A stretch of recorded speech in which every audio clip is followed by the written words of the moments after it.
Olá a todos, espero que estejam bem. Obrigada por estarem desse lado, ouvir mais uma conversa das páginas com graça.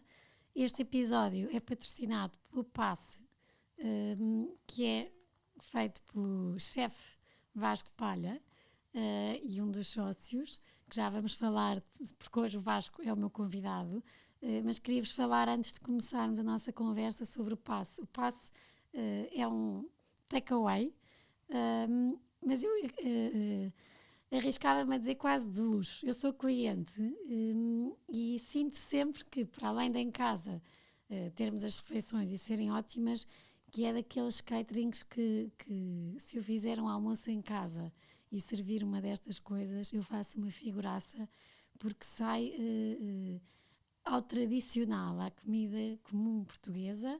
Apesar de ser uma marca 100% portuguesa, tem coisas sempre muito boas.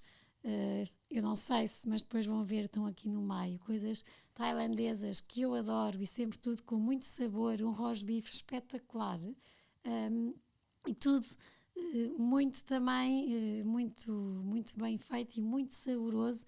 E eu acho que quando quiserem alguma coisa de qualidade para ter em casa, vejam o Passe, vejam as várias coisas que têm, podem ir à loja diretamente, podem encomendar pela internet e são feitas entregas também, por isso, olhem, acho que vale muito a pena.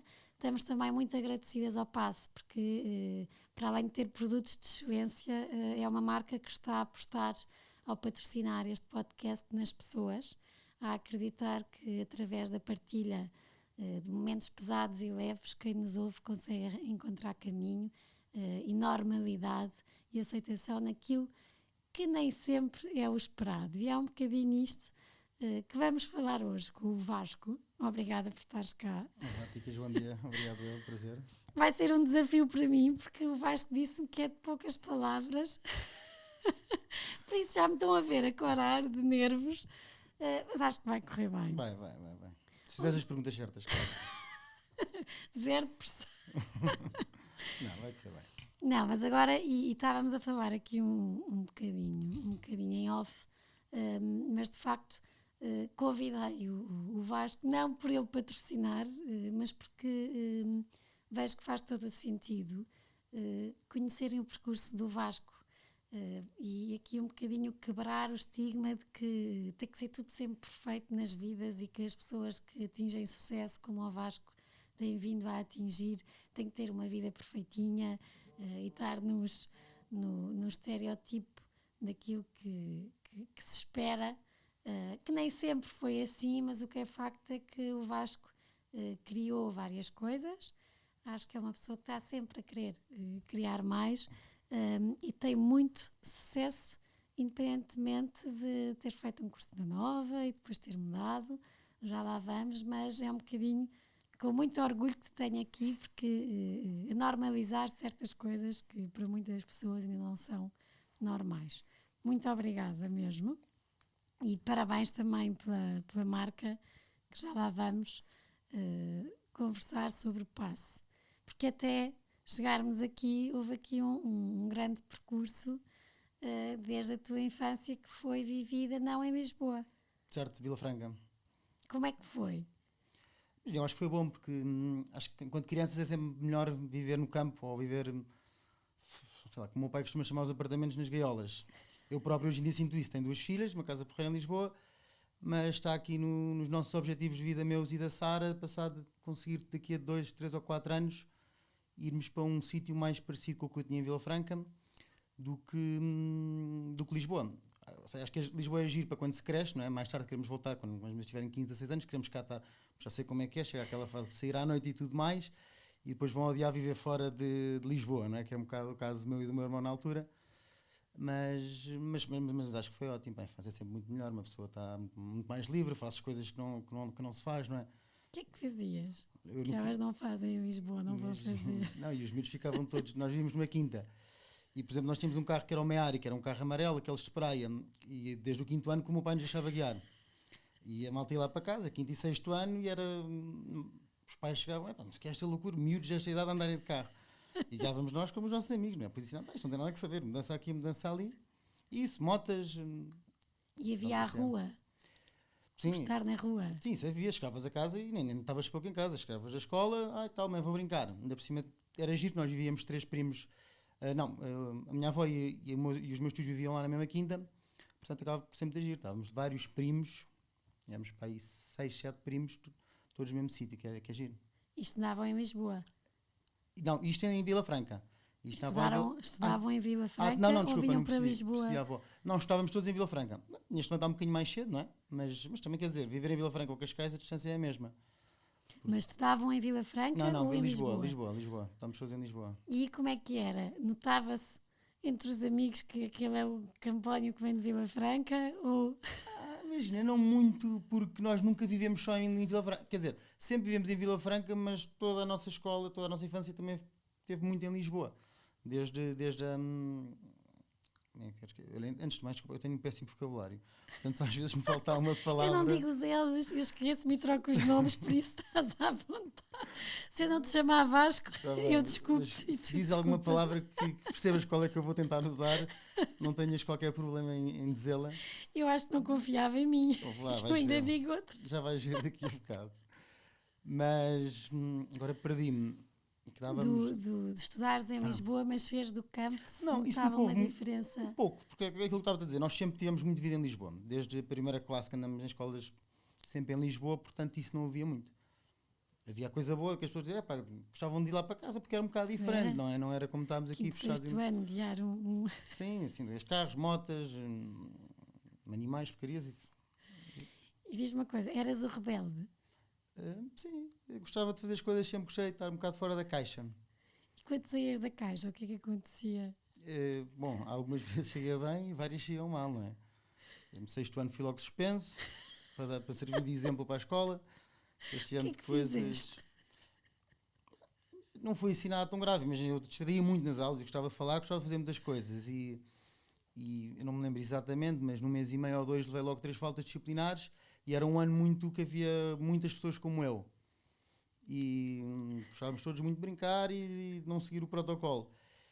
E pronto, e decidiram, olha, vamos aqui dar um bocado o exemplo e vamos suspender o Vasco Balha. E assim foi. E foste para casa 3 dias tranquilo ou tranquilo apertaram contigo? Não, os meus pais nunca levaram isso muito... Quer dizer, sempre me apoiaram em tudo, mas claro que... Nem me lembro, mas se calhar 1, 2 meses sem ver televisão. Aí foi assim... Gostava de fazer coisas fora da caixa, mas depois, cada vez que corria mal, tinha as consequências em casa. E eras bom aluno? Ou seja, uma coisa compensava a outra? Ou... Eu nunca fui ter grandes notas, mas nunca fui mau aluno, porque eu nunca gostei muito de estudar, mas sempre que era preciso estudar, e especialmente as disciplinas mais difíceis, eu nunca tive grandes dificuldades. Ias fazendo? Ia fazendo, sim. Mas 6º ano, claro que provavelmente havia períodos que ficava tipo, cheio de negativas, mas depois chegava ao final do ano e era tudo positivas. E quanto mais ia avançando, menos isso ia acontecendo. No 6º ano foi um desastre, foi suspenso, uma porrada de disciplinas negativas. Portanto, não. Os teus pais iam muitas vezes ao colégio ter reuniões. Esse ano era a caderneta sempre cheia, não é?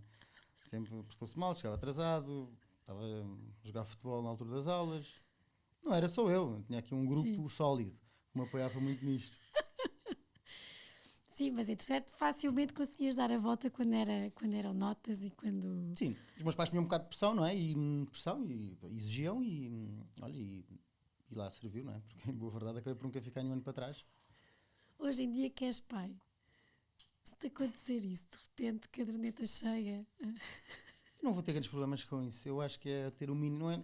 Acho que é importante ter regras e saber onde é que se vai, mas tentar não obrigar a muitas coisas, que eu acho que quanto menos só obrigar, também provavelmente menos vais querer dar a volta, não é? Incumprir, acho que...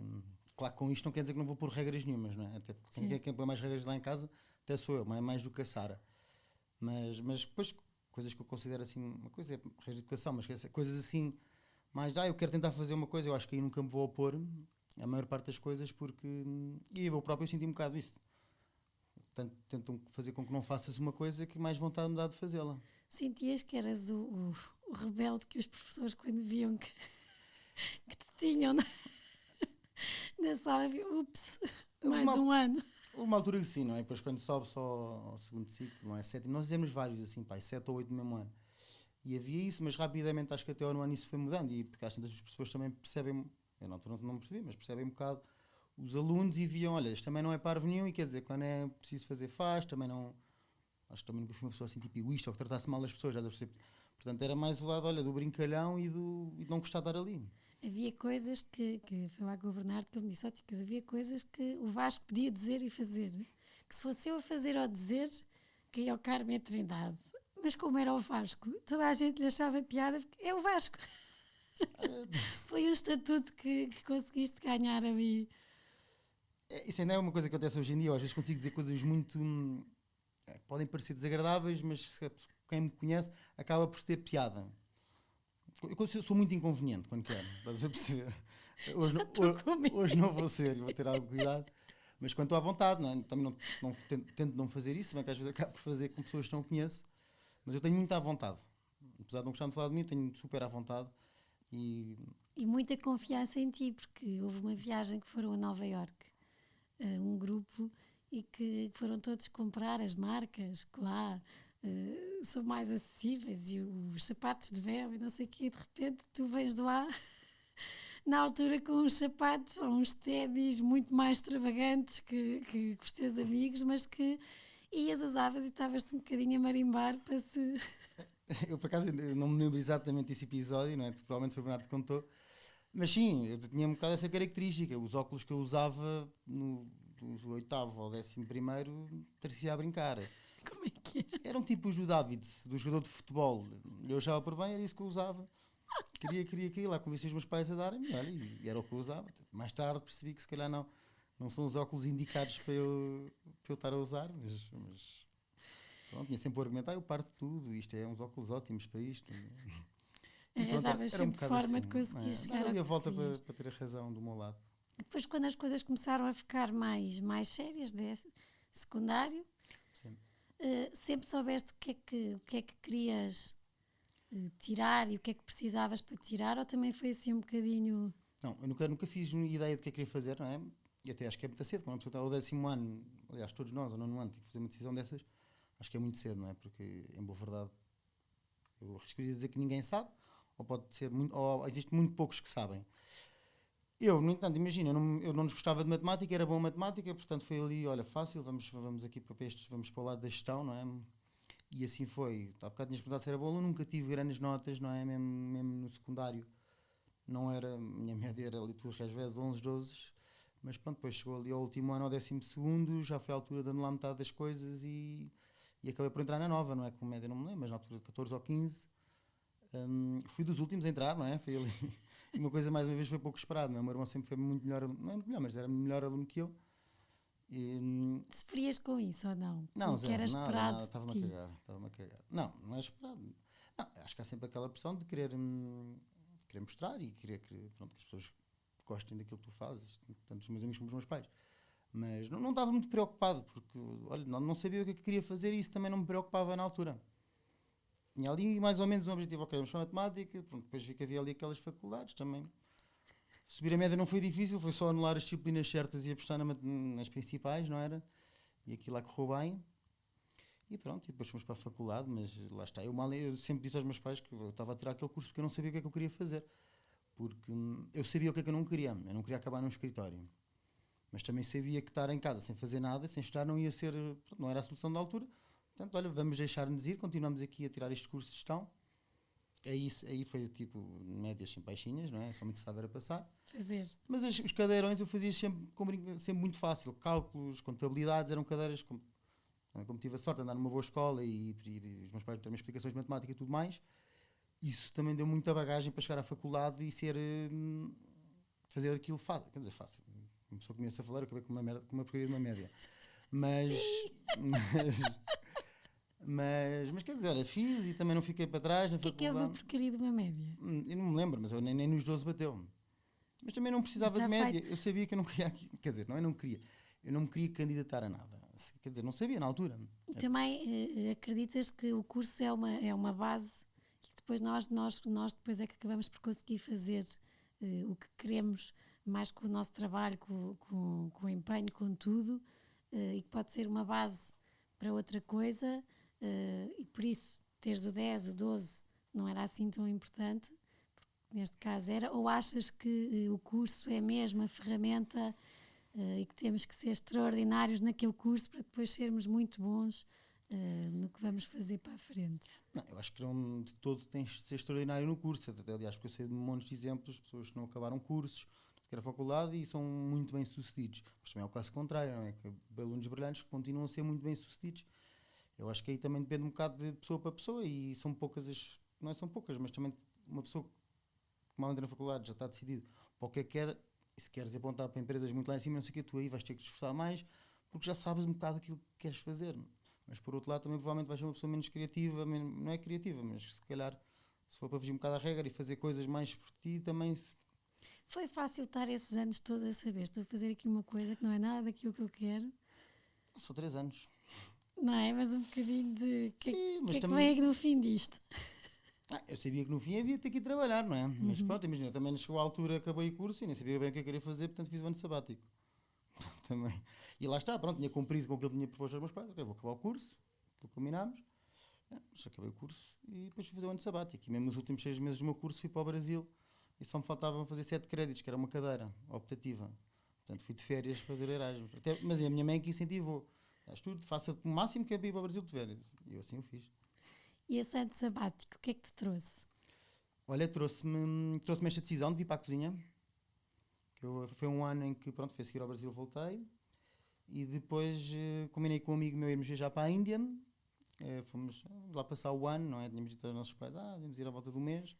Claro que passado 4 meses e ninguém cá estava. O meu pai sempre a chatear, mas o que é que é fazer? E tenho que voltar, o que é fazer? E eu já no Erasmus tinha começado a cozinhar e tinha gostado. E às tantas, o meu pai ligou, pai, já sei que é ser cozinheiro. E o meu pai, olha, isto para a cabeça. Venho mas é para Lisboa e depois logo se vê. Mas eu já estava bastante decidido, não é? Porque era uma viagem, éramos só 2 amigos e uma parte era fixe sozinho, e que acabava por pensar bastante naquilo que eu me apetecia fazer. E eu vi que na cozinha era uma coisa, pronto, estava confortável. Se corresse mal, achei que o cenário não era mau. Ou era bem sucedido e abria uma série de projetos, era uma coisa boa, mas também sempre pensei muito, e no caso, eu pensei, olha, também se correr mal, olha, acabo casado, restaurantezinho em cima da praia, qualquer coisa, também acho que vou estar confortável. Tu consegues estar muito bem com o simples, mas valorizar o que é muito bom. Sim, depois que começa assim. Eu gosto, mas uma pessoa vai se habituando e pronto, é bom, não é? Se estás cá em cima, sabe bem, mas também se estiver cá em baixo, olha, não tenho qualquer problema com isso. Eu até tenho uma coisa que eu acho que é super importante teres metas, mas acho que faz todo o sentido não as cumprir, mas tens de ter algo para te orientar, para também não andares completamente à toa. E sempre que eu faço alguma coisa é um bocado nesse registro, que é, ok, vamos fazer isto, vou pôr as fichas todas. Se correr mal, o que é que pode acontecer isto? Estou confortável com o mal? Estou. Então vamos lutar para que isto corra tudo bem. E mesmo que eu receba uma notícia a meio e aquilo me dê a volta, eu acho que acaba por ser um bocado positivo, porque rapidamente agarro na má notícia e digo, ok, se isto é assim tal, vamos por ali. Acho que tenho um bocado essa qualidade. Se calhar também porque eu até à data ainda não tive uma notícia assim muito complicada, mas acho que tenho um bocado essa característica, que é tentar dar rapidamente. Isso acaba por ser bastante positivo nas coisas e não ir logo abaixo. Então, viste na cozinha uma hipótese positiva? Sim, parecia-me um cenário bom, estás a ver? Tipo, lá está, o mau cenário era uma coisa que eu estava na maior, que na altura toda a vida passei muito tempo na praia, bodyboard, e portanto era isso. Olha, se correr mal, agarro um barraco na praia, caso, cabana na praia, filhos e amor, e está feito. Era um bocado isso. E, portanto, sabia que mas o mau cenário... Sempre gostaste de cozinhar? Não, imagina, nem sempre. Fiz um workshop ou outro durante a faculdade, e depois, quando fui de Erasmus para o Brasil, claramente fui eu que agarrei as rédeas da cozinha na casa de amigos. E gostava, eu li uns livros de cozinha e aí comecei a gostar mais. Depois, mais uma vez, quando tirei o ano sabático, fiz mais um outro workshop. E também, durante a faculdade, eu tinha vários amigos mais velhos que estavam no mundo da restauração, eram donos de restaurante, portanto, acabava por estar muito nos restaurantes deles e achava piada ali ao meio. E, portanto, esse conjunto de fatores, quando estava a viajar, achei, olha, isto parece-me bem melhor do que ir para um escritório. O meu pai, na altura, não discordou um bocado, mas depois, quando eu voltei, tanto ele como a minha mãe me ajudaram logo. E pronto. Ficou tudo a achar mais uma coisa do Vasco, agora de repente. Não, imagina, eu até tenho graça porque eu não tinha sequer, quando estava a viajar, já não tinha projetos para voltar. Estava lá há 4 meses e eu não fazia intenções de voltar tão cedo. Só que depois estava na Tailândia, já há 3 semanas numa ilha, há 2 semanas à espera de uma festa, bem, isto roubou-me tudo, fiquei sem nada. tudo, quer dizer, roubaram o passaporte, os cartões e todo o dinheiro. E documentos de identificação. Portanto, tive que ligar para os meus pais, não é? O meu pai ficou super preocupado. Ai, agora, coitado, está lá sem nada. A minha mãe ficou toda contente. A minha mãe percebeu logo, olha, é desta que ele vai voltar. As ideias de ir para aqui e para ali, agora vamos ver. Não tem dinheiro, não tem nada, vai ter que voltar. E assim foi. Voltei. E depois eles ia ajudar-me, arranjaram-me uns estágios para ver se eu gostava, não é? Fiz estagiar para o Ritz e para o Tivoli, só para não acharem que era mais uma das minhas ideias, não é? Que eu dizia que queria e depois nada acontecia ou não era aquilo que eu queria. E gostei e pronto, e depois a partir daí apoiaram-me imenso e tive a sorte de andarem para Londres, para uma escola muito boa e a partir daí... Sorte ou mérito também? Eu acho que aí é um bocado de sorte, não é? Teres uma família que possa apoiar nesse aspecto e sorte também ter uns pais que te apoiem, não é? Porque na altura também de mérito, também tinha a faculdade feita. Mas é fácil entrar? Na escola? Em Londres? Acabas, não é muito difícil, acabas por entrar. É uma escola cara, portanto, a parte mais difícil é teres dinheiro para pagar a escola, que é uma das mais conhecidas, de maior renome. E faz, é trabalhosa, mas acho que a parte onde eu tenho mais mérito é no posterior à escola, porque aí é que já fui tarde para a cozinha, é muito duro e acho que é aí sim, aí já começo a... O que é duro? Mérito. Duro, eu tenho uma coisa que é, eu fui tarde para a cozinha, não é? Eu cheguei à cozinha, acabei, vou dizer assim por alto, mas penso com 23 anos ou por aí, que para... Na alta cozinha acaba por ser um bocado tarde. E depois eu, como fui tarde para a cozinha, também decidi logo, olha, vou para restaurantes já muito fortes. Fui primeiro para o Vila Magna, que era um hotel de 5 estrelas em Espanha, não era muito complicado, até foi fácil para arrancar.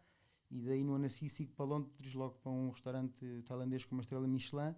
Aí já começa a ficar muito complicado, porque eu era muito júnior e o nível da cozinha era muito acima do meu. E aí tens de começar a trabalhar muito mais do que toda a gente trabalha, não é? Porque quem consegue fazer uma coisa em 10 horas, eu demorava 13, portanto tinha que chegar muito antes, muito mais tarde. Não havia, pronto, e a partir daí foram 2, 3 anos um bocado complicados, como quem diz, eu estava a fazer uma coisa que gostava, portanto também não era assim. Quantas horas é que dormias? Eu até dormia algumas, não tinha era muito o que fazer, porque imagina, saía das cozinhas meia-noite, 1 da manhã, ao fim de semana eu gostava de dizer que de vez em quando havia uns copos, e depois às 8, 9 estava a acordar para ir trabalhar. Mais tarde comecei a dormir menos. Mas pronto, era muito trabalho e não havia, pronto, era sempre 6 vezes por semana, trabalhar. A vida da restauração, trabalhas sempre quando as outras pessoas não estão a trabalhar. Durante esse ano, houve pelo menos 2 ou 3 anos que tudo que apareceu de casamentos e tudo mais estava fora de questão. Eu, enquanto cozinheiro, porque era sempre um dos elos mais fracos da cozinha, trabalhador, mas mais fraco, portanto, eu também nunca fui posto de parte. Acho que mesmo os meus chefes valorizavam um bocado isso, né? Olha, ele pode não ser o melhor, mas tanto se esforça e nunca falha que há de conseguir. E acho que foi um bocado isso que aconteceu. E aí não foi difícil, mas fez-se bem. Pronto, depois ainda fui para a Tailândia, para o mesmo restaurante na Tailândia. Depois fui para o Vila Magna, em Albufeira, que aí foi um bocado mais chato, foi das cozinhas mais chatas que eu tive. Porque aí já apanhei aquela coisa que acabas de ver um bocado na televisão, no chefe que comunica esperto, sempre a berrar, e que tem que ter sempre alguém para desfazer na cozinha. E aí já foi um bocado mais chato, porque aí foram muitas horas, depois no final dei muito mal com ele, portanto foram ali 2, 3 meses um bocado chatos antes de eu sair, não é? Inclusive perdi para 7 ou 8 quilos quando estava lá a trabalhar. Mas que apesar de não ter gostado, trabalhámos com coisas boas, mas não me identificava muito com aquele método de trabalho e com uma cozinha com 2 estrelas Michelin, que é desperdício atrás de desperdício, usa pouca coisa, muito tempo perdido num prato.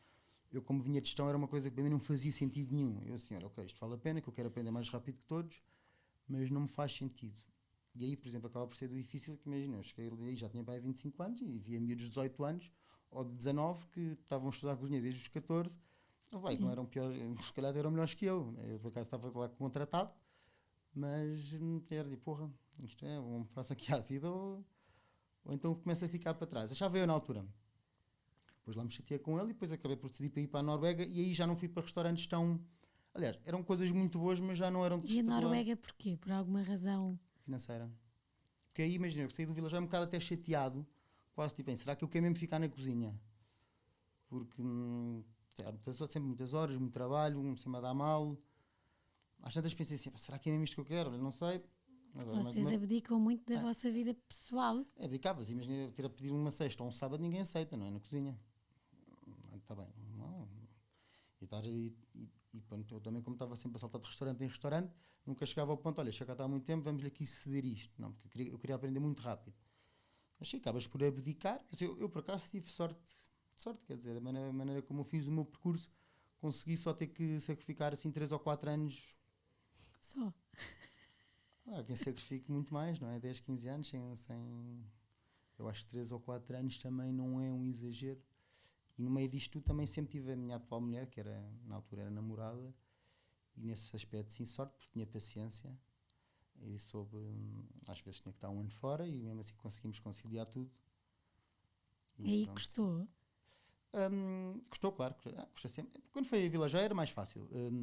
Vila Joia, sim, porque aí estava em Albufeira, era facílimo. Na Tailândia já namoravam? Na Tailândia já. Quando eu fui de viagem, não. Nós começámos a namorar quando eu fui estudar. Quando eu fui estudar para Londres. Depois ela, inclusive, o primeiro ano que eu estive a trabalhar em Londres, ela também esteve lá a fazer um LMM e vivíamos juntos. Em pecado. E pronto, portanto, ela também teve sempre ao meu lado e teve sempre muita paciência, não é? Porque nisto ainda se passaram provavelmente cerca de 6 anos, onde eu andava para cá, para lá. Noruega já foi um bocadinho nada mais simples, porque foi um ano e pouco seguido e depois comecei só a trabalhar temporadas. E onde sabias que ias ganhar mais? Muito mais, sim. Eu fui lá muito. É uma grande diferença? É 3, 4 vezes mais. E depois também, aí cresci muito rápido. Como vinha com uma bagagem, já uma grande bagagem de restaurantes, cheguei lá, comecei a trabalhar e eles valorizaram bastante o meu trabalho e cresci muito, muito rápido. Rapidamente cheguei a subchefe de um lado. Depois, na última temporada, já era head chef de um restaurante muito grande e continuava a ser subchefe. E sempre com 2 trabalhos. Aí trabalhei muito. Aí, por exemplo, estás-me a bocado a perguntar quantas horas dormia. Eu aí trabalhava sempre de seguida, não folgava. Fazia 1 a 2 folgas por mês. Estava lá para ganhar dinheiro. E era paga a hora. Portanto, aquilo para mim fazia todo o sentido. Estava muito cansado. Olha, posso descansar? Podes. Portanto, aí dormias quantas horas? Aí era complicado. Porque, olha, eu saía para trabalhar às 7 da manhã e chegava a casa perto da 1, meia-noite e meia, 1. Quase sempre, pelo menos de 4 vezes por semana. Fácil. Foi durante quanto tempo?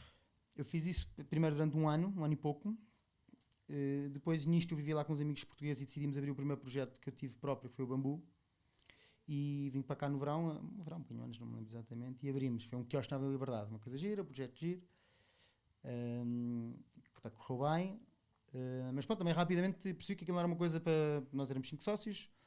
Eu pensei, olha, isto pode ficar um projeto de giro, mas rapidamente também, como já fazia tensões de casar e tudo mais, percebi que precisava que não podia já agarrar-me aquilo a corpo e alma, porque era, na altura parecia-me difícil aquilo de vir a criar o sustento que eu queria para casar e tudo mais. E como aquilo se montou bem, e nós já éramos sócios todos bem, às tantas, pronto, aceitaram todos, e eu logo no ano a seguir voltei para a Noruega, porque mesmo nesse Natal do ano em que eu vi abrir o Bambu, como eu tinha feito um trabalho muito bom, eles ligaram-me, olha, não queres vir e tudo mais, podes vir só porque aquilo funcionava temporadas, eram 3 meses muito fortes no inverno e 3 meses muito fortes no verão. Na época baixa era um bocado diferente, e isto casou muito bem com o que eu procurava. Mais uma vez aí a Sara fez um esforço, não é? Olha, Sara, outra vez cheguei um bocadinho. Grande Sara. Exatamente, isso não há dúvida. E pronto, e aí tive mais 3 ou 4 anos, não me lembro, cerca de 3 anos, a ir para lá 2 vezes por ano, mas eu aí, pronto, apesar de trabalhava muito, como estava-te a dizer, eu chegava meses fortes, cheguei a fazer 400 horas de trabalho no mês, que dá muita hora, não é? Mas também recebia muito por isso, e em contrapartida também estava 5 a 6 meses de férias por ano.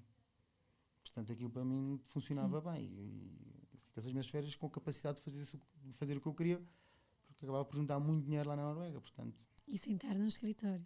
E sentámos sempre longe disso. Aliás, estava aí grandes temporadas sem fazer nada, não é? Quando estava cá, estava na maior, porque tinha ganho bem lá, tinha cá uma casa sozinho. Aí a Sara já não quis viver comigo, então eu vim para Lisboa, porque estava para garantir também que eu não me acomodava ao viver junto, e fez ela muito bem. Grande Sara também. E pronto, e assim foi. Depois do Bambu, em que percebeste, e entre Noruega, houve alguma coisa que foste fazendo a pensar de tenho que criar uma coisa minha, tenho de deixar de ir à Noruega nestes tempos, quero ter uma coisa cá? Sim, estava sempre no pipeline, até porque sabia que a Sara até inicialmente até pensou, olha, se calhar eu posso ir viver para a Noruega, e fomos lá passar umas férias e não gostou. Portanto, ok, então não gostas, eu vou ter que vir, não é? Mais cedo ou mais tarde. Portanto, sim, estava sempre, aqui por trás da minha cabeça estava sempre, ok, como é que eu vou fazer isto, não é? O que eu vou fazer, que eu preciso voltar, e o que é que eu vou fazer?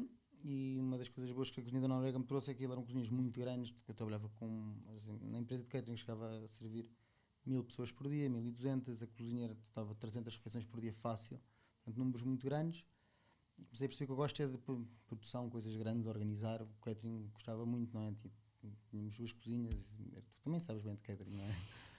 Mas dava-me um bocado de pica aquela coisa e comecei a perder até um bocado mais o interesse da cozinha em si, porque estar ali a fazer o passe e um restaurante não me dá grande pica, porque acabas por às tantas rapidamente bater na mesma tecla e eu gosto de estar sempre à procura de coisas novas. Não é muito uma coisa, passado uns tempos está sólido, vamos aqui para o próximo projeto. E nisto, não vai da Noruega, apareceu aqui a oportunidade de fazer um projeto agrícola com o meu irmão. E montámos um projeto de ovelhas no Alentejo, produtor de gado.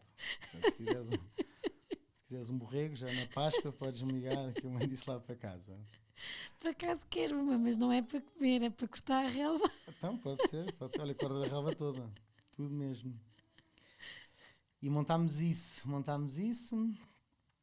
E depois, às tantas, decido mesmo a ver, mais tarde, 2017 ou 2016. Não, aliás, casei em 2016, não é? Fui a última vez à Noruega e aí disse, olha, agora vamos voltar e já não volto mais. Acabei por consultar primeiro um projeto em Cascais e depois nisto outro amigo meu, Martim Tresca, convidou um bom projeto do Natural Crave, onde começámos em 2017, acho que foi 2017, com certeza, em agosto. Lançámos o primeiro restaurante e aí o ano passado já íamos com 6, não é? Portanto, também foi uma coisa que crescemos rápido e gira. Foi assim a primeira coisa que eu fiz mais virada para gestão, não é? Um negócio assim de escalar um projeto e achei muita graça, não é? Hoje em dia, que eu estava a dizer há bocadinho, isso dá mais pica do que dizer, ok, vou fazer um restaurante de autor, porque às vezes o restaurante acabas por estar a bater muito da mesma tecla, não é? A mesma tecla e a sacrificar coisas que a mim não me fazem sentido. Portanto sim, e aqui, pronto, aqui voltando aqui à conversa do princípio, aqui a parte de ter andado a estudar gestão cada vez fazia mais sentido, não é? E no Bambu, eu próprio no Bambu fui eu que agarrei as tantas na parte dos números, não é? Tinha feito a parte da cozinha, depois os outros sócios também cada um tinha a sua vertente e como a da cozinha foi fácil de montar, que era um quiosque, eu agarrei a parte também um bocado dos números. Portanto, acaba por ser, lá está, olha, não sabia o que é que queria, mas ainda bem que também sempre tive aquela pressão dos meus pais a dizer, não, temos que fazer, não é? Porque se não houvesse pressão nenhuma, também não se calhar não feito. tinha feito, não é? E depois, mais uma vez, na cozinha também levo com muita pressão, o que hoje em dia me ajuda bastante, porque eu não tenho medo nenhum de estar sob pressão. Lido muito bem com a pressão, tento hoje em dia deixar a pressão no trabalho, não é? Há muita pressão no passe. Imagina, no passo há menos pressão, porque foi assim o primeiro projeto que eu já sabia muito bem como é que se montava tudo e também tinha um grande apoio do meu sócio, do Mário, não é? Também grande cozinheiro, portanto aqui acabou por ser um bocado mais fácil. Óbvio que há muita pressão porque nós tivemos que meter ainda um bocado de dinheiro numa altura estranha, não é? Nós abrimos o negócio 14 de novembro do ano passado. E de repente... Portanto, é preciso... Não, já estava em plena pandemia. Nós decidimos, já tinha sido a primeira vaga, já tínhamos estado em casa. Portanto, isto foi tudo ponderado, não é? Nós sabíamos e achámos que o negócio se enquadrava e tanto eu como ele levámos um rombo grande nos outros negócios, não é? Como toda a gente em restauração levou. Portanto, fomos sem medo, não é? Olha, fomos sem medo e com... Mas foi uma pressão mais controlada, porque não... Se calhar o Bambu tirou mais sono do que o passe, porque aí já estava muito... Não sabia o que é que estava a fazer, inclusivamente também, mesmo a montar o Crave também estava... tudo era um bocado mais novidade. No passe foi muito... Sabíamos, olha, se o passe não correr bem, não faz mal. Temos uma cozinha central que rapidamente fazemos 5 dark kitchens para a Uber. Nós aí tínhamos sempre, eu e o Mário, sempre falámos um com o outro e estávamos confortáveis com o caso do passe não correr bem, porque nós hoje fazemos parte da mão de obra do projeto, cozinha dominamos, temos uma equipa boa, não é? Portanto, E está a correr bem. Tá. O que é o passe? O passe. Para quem te está a ouvir, isto é tudo ótimo, eu já comi muitas coisas e são mesmo muito boas.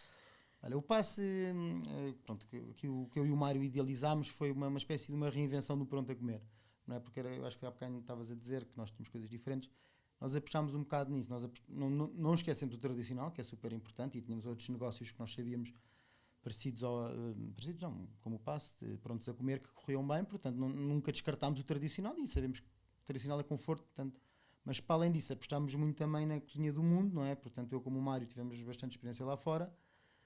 e opções vegetarianas e pronto, ia puxar ali um bocado uma loja com boa pinta, tens a parte também dos vinhos. À medida que vamos avançando, vamos sempre criando novas opções com base naquilo que os nossos clientes nos pedem e que nós achamos que faz sentido. É o caso destas boxes que eu trouxe aqui hoje, não é? Que é uma opção que tu tens para levar para a praia. São ótimas. E no passo nós fazemos sempre uma coisa, que é nós tentamos ter muita qualidade, bons produtos, mas nós queremos um preço justo. Nós, comparativamente com a maior parte dos prontos a comer, somos capazes de ser dos mais baratos. Versus a Confirmo. quantidade. E quantidade, não é? Nós apostamos muito. Imagina, o que eu e o Mário dizemos sempre é: isto tem que dar para 2 homens. Quase tudo, não é? Há coisas que se calhar não dá, porque também existem aqui as margens, não é? Mas maioritariamente quase tudo dá para 2 homens almoçarem ou jantarem. É um bocado a visão que nós temos por trás daquilo. E muito saudável. Sim, tentamos puxar também um bocado ao lado do saudável, não é? Mas evitamos usar as farinhas, sempre que podemos também usamos produtos nacionais. Sabes que eu quando cheguei a vocês, eu acho que foi pela Carolina de ver, estava numa fase de dieta que tinha um dia em que podia, e comecei a ver, e entre amigas num grupo, tens que ver o pássaro, e de repente eu acho que até nos cruzámos, no dia em que fiz assim uma mega encomenda para garantir, e vi coisas que são saudáveis, e digo isto para quem estiver a ouvir, porque são ótimas, e isto, o ter paz a comermos coisas boas, mas que ao mesmo tempo sabemos que estão a ser saudáveis, é raro num pronto a comer, num takeaway. E o vosso, o que eu adorei muito foi isso, é tudo que há de tudo para todos os gostos, mas estou a olhar aqui para um bacalhau, mas come-se bem. Não é asneira, e se é asneira, é uma asneira que estamos a sentir que é uma asneira saudável. Sim, em geral, mesmo, por exemplo, os bacalhaus, nós temos um tradicional, mas os outros 2 bacalhaus, tanto o gratinado como estavas a falar do bacalhau com broa, sei lá, usamos batata doce, uma base muito de mel de legumes, usamos gordura, mas tentamos usar menos, sal controlado. Temos alguns cuidados que achamos que faz sentido. Olha, se quiseres uma coisa salgada, põe mais sal. Agora, se estiver salgado, já não reverse o processo. Há aqui outras coisas que não são menos saudáveis, mas também são boas. Eu próprio adoro comer coisas cheias de gordura. E as coisas tailandesas, para mim, é a minha comida favorita. Sim, isto aqui é completamente fora da caixa, não é? Nenhum pronto a comer tem patais, yakisobas, nasi-gorengs. Nós aí vamos continuar sempre a fazer isso e buscar algumas comidas típicas de zonas diferentes do mundo e pôr isso, porque pronto, nós trabalhamos em sítios que faziam isso. Depois também tentamos sempre pôr técnicas de cozinha que não se faz em casa. Nós passamos um bocado isso para os nossos pratos. Boa, e na cozinha és tranquilo? Ou és como aqueles chefes? Não, sou muito tranquilo. Quer dizer, quando me chateio, mas percebe-se logo, e quando eu estou chateado não há muito... Ninguém percebe logo e fica tudo muito mais calmo.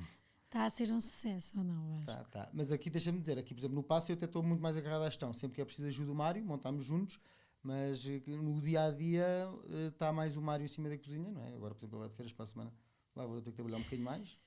Sou contra, mas vai ter que ser. Mas sim, casamos muito bem um com o outro, que é porreiro. E há mais projetos aí? Há sempre, não é? Que ouvi dizer que estás sempre, quando uma coisa acalma. Ainda não se pode falar, mas mais tarde podes depois dizer. Vamos estar atentos. Daqui a 1 mês e meio ou 2 temos aí uma coisa nova aberta já. Boa. Assim, quase a acabar, antes que a Carolina me mate.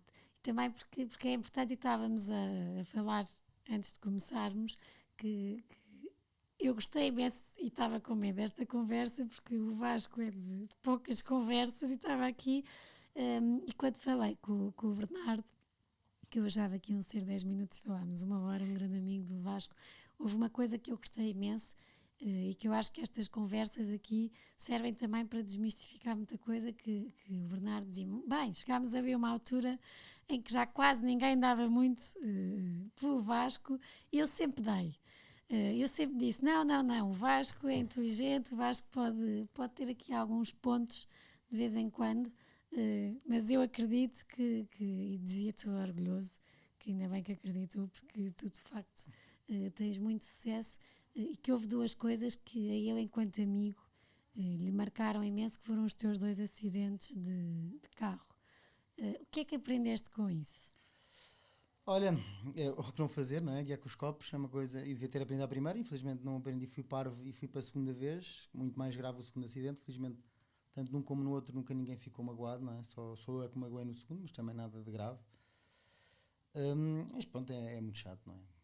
E o segundo é aquela coisa típica que nós todos podemos pensar, que não é só o Vasco, senão não havia casos destes, mas em que é casa, para onde eu vou, é só aqui a 100 metros, não vai acontecer era nada. literalmente 200, quer dizer, 100 metros não, mas pouco mais de 2 quilómetros. E aconteceu. Aconteceu. Não, e sim, eu tinha sempre cuidado de dar as chaves e não guiar, mas naquele dia, olha, fui bem bastante, que fui parvo e lá arranjei maneira de arranjar a chave outra vez e meti-me no carro estupidamente. Mas pronto, felizmente não magoei ninguém, não é? Ou não magoei gravemente ninguém. Mas hoje em dia continuas a divertir-te, a ver os teus copos, mas Claro. Não, sim, sempre com mais cuidado. Imagina, eu sempre dizia... não pegas no carro. Eu tenho sempre, agora menos, não é? Que sendo pai, tenho um moto um bocado, já não é tão forte. Mas eu sempre disse, eu prefiro arrepender-me de fazer uma coisa do que arrepender-me de não fazer. Não se aplica, esses 2 vezes não se aplicou isso, não é? Mas na regra geral, eu prefiro arrepender-me de não fazer uma coisa, de fazê-la, do que não fazer. Tirando dessas vezes. Aí já a coisa mudou, não é? E aprendeste. Aprendi, claro, aprendi. Olha, da má maneira, não é? Mas pronto, olha, também, olha, foi mais uma superação que tive e olha, também quando olho, bom, agora perdi-me aqui nas palavras. Mas sim, olha, andar para a frente e não voltar a repetir e tive a sorte de não ter magoado ninguém, não é? Eu acho que eu queria falar disto um bocadinho, não para te desvalorizar, mas para te valorizar, porque acho que todos nós temos coisas e é bom aceitar e não é aquilo que te define. Sim, olha, eu também imagino, quando era mais novo, eu gostava de ir a festivais, nunca de experimentar drogas, tudo, eu fiz tudo. E isso não me marcou, a nível de trabalho, não me prejudicou em nada, não é? Olha, até acho que na altura, me abriu na altura que gostava de pensar assim, acho que acontece um bocado, que abre horizontes mais cedo. Mas pronto, também nunca me perdi e sempre tive vontade pronto, olha, de ver as coisas. Essa de facto era uma que podia não ter acontecido, mas pronto, olha, é o que é. Eu acho que quis falar nela também para quem nos ouvir, perceber que mesmo que se forem 100 metros, não roubem a chave do carro, vão a pé ou de Uber, porque as coisas acontecem, mas depois também não são essas coisas que nos definem. E o Vasco não foram só esses 2 acidentes, é muito mais como conseguimos ver, e acho que é um orgulho normalizar o que tendemos a ter como não é normal. Se aquela pessoa é mais nunca vai conseguir ter sucesso, não, e tu conseguiste, e está aqui a prova mais que provada, e nem é só isso, conseguiste e procuraste, porque há aqui muito trabalho por trás. Tu dizes 3 meses na Noruega, 400 horas, e eu nem estou a ter noção do que é que são aquelas 400 horas a descascar batatas, a cozinhar, o que fosse. Sim. Há aqui muito trabalho, há aqui eu acho que se tivesse isso tudo também chegava ao fim do dia e bebia muito vinho. Fim de semana assim, pensava. Não, mas eu acho que não há, uma pessoa sem trabalho não chegas a lado nenhum. A não ser que tenhas muita sorte. Preciso ter muita sorte. E acho que isso é importante. Foi uma lição de vida que eu tive, foi ter trabalhei bastante para hoje em dia. Primeiro para perceber o negócio todo, que é muito importante. Se tu me dizes, isso não dá para fazer isso, assim, olha lá, então olha, vai passear que eu faço e vais ver que dá para fazer isto neste tempo. Portanto, tenho muita noção toda do próprio negócio da cozinha. E acho que é importante, acho que isso também, acho que as pessoas também me respeitam mais a trabalhar por causa disso, porque também ponho muitas mãos, não é? Não tenho qualquer problema nenhum em cozinhar para o passo. Olha, cozinhei, fiz entregas, estou na frente da loja, faço tudo o que for preciso, não tenho vergonha nenhuma daquilo que faço. De fazer o que seja lá dentro, limpar casas de banho, o que for preciso, faz. E acho que isso também, tanto eu como o Mário, acho que isso também motiva um bocado as pessoas que trabalham connosco. Agora a acabar, qual é que foi um dos dias mais leve que tiveste? Que é isso, leve? Leve, não ouviste as conversas, se não sabias, agora apanhavas. Não, leve é que tiveste bem, que estavas bem. Um dia que eu tive... Um dos dias. Então, quando casei. Quer dizer, leve comecei bastante pesado, não é? Aquela pressão. Mas depois, a partir do momento em que está, acho que se entra na igreja, ou ali no coquetel, depois estás leve. Boa. E um dos pesados? Quando acordei no hospital, sem saber o que é que tinha acontecido, não lembrava, não é? Tão bêbado que estava. Sim, provavelmente acho que esse foi assim mais pesado que tive. Estava nos cuidados intensivos e não sabia de nada, não é? Não sabia que alguma coisa de muito mal tinha acontecido, mas não fazia ideia o quê. A vida tem graça? Tem sua vivida. E tu vives? Eu sim. Boa. Isso, obrigada. sem dúvida. Vasco, Obrigado, afinal, espero que tenhas gostado. correu bem, ainda te pus a falar. E não te pus aqui em nenhuma situação que eu gosto de pôr as pessoas que. Fiz as perguntas certas. Fica para a próxima. Não, olha, foi fluido, foi fácil. Obrigada. Obrigada a todos por estarem desse lado. Vejam mesmo o passe, porque estão todos aí da boca para fora. São mesmo coisas de qualidade, que sabem bem, que são saudáveis. Encomendem, experimentem se não gostarem. Arrisco-me a dizer que podem reclamar comigo, mas vão gostar. E queria também agradecer muito ao Vasco, porque de facto acho que hoje em dia em que todos nós queremos montar negócios e queremos fugir um bocadinho ao estar no escritório, é muito importante percebermos que não é fácil, que exige muito trabalho, muita dedicação, abdicar de muitas coisas e que é importante, acima de tudo, termos à volta as pessoas que nos apoiam e que acreditam em nós e que nos dão a força, como o Vasco teve, a Sara, os pais, que isso eu acho que é essencial para quem quer fazer um negócio, montar um negócio para conseguir estar em tudo apoiado e descansar. E depois também é um bocadinho de que nada é perfeito, nós não somos perfeitos e que é bom estes exemplos que quebram o que é tradicional e o que é habitual e o que é esperado de alguém. E acho que o Vasco é um bom exemplo de que com esforço, com dedicação se consegue tudo. Por isso espero que se inspirem. Uma ótima semana. Beijinhos a todos.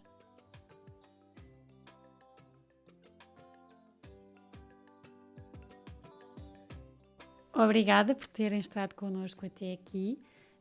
Para terem acesso a conteúdos exclusivos do podcast Páginas com Graça, como quem serão os convidados e saberem com antecedência, poderem fazer-lhes perguntas, terem acesso a conteúdos extra que vamos conversar e que vamos falar aqui. Poderão ser patronos, a descrição está no perfil, como poderão e como poderão sê-lo, e será sem dúvida uma mais-valia e um grande apoio para este projeto que eu acredito e que acho que os meus convidados também gostam e que irá contar muitas histórias e que, claro, que se tiver a vossa ajuda e o vosso apoio poderemos continuar a conversar mais e a deixar capítulos e livros contados.